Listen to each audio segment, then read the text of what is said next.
Ah, c'est une notion dont j'ai parlé un tout petit peu, mais j'ai envie d'en remettre quelques mots de plus. Il semble que dans le système que l'univers propose dans ce stage humain, qui nous limite vraiment dans nos pensées, c'est assez incroyable.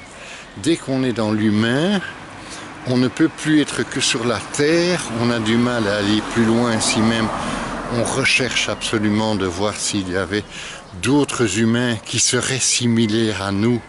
Mais on ne peut pas imaginer qu'ils soient supérieurs, on ne peut pas imaginer que nous soyons peut-être la fin d'un circuit ou des choses comme ça. Tout ça nous dérange profondément. Et en fait, j'ai envie de simplement vous dire que nous sommes dans la conception de l'énergie de l'univers, amour parfait.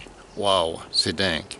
Alors directement, il y en a qui vont dire en voyant la cassette, ce type est fou, complètement timbré, amour parfait n'existe pas, c'est un utopique, ou bien, mais non, dans notre fonctionnement et notre vie, nous avons la possibilité, si nous le souhaitons, d'accepter cette notion d'amour parfait.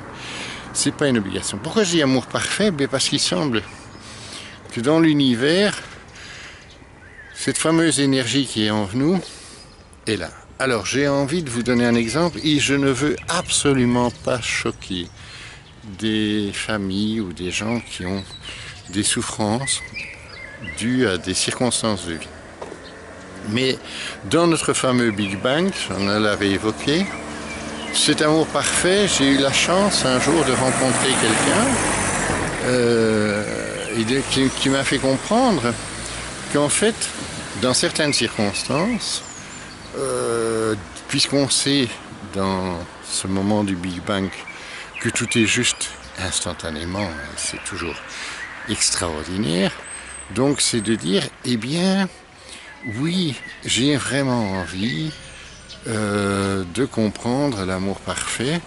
Et qu'est-ce que c'est? Eh bien, si j'étais mal assemblé, et si donc ma carte de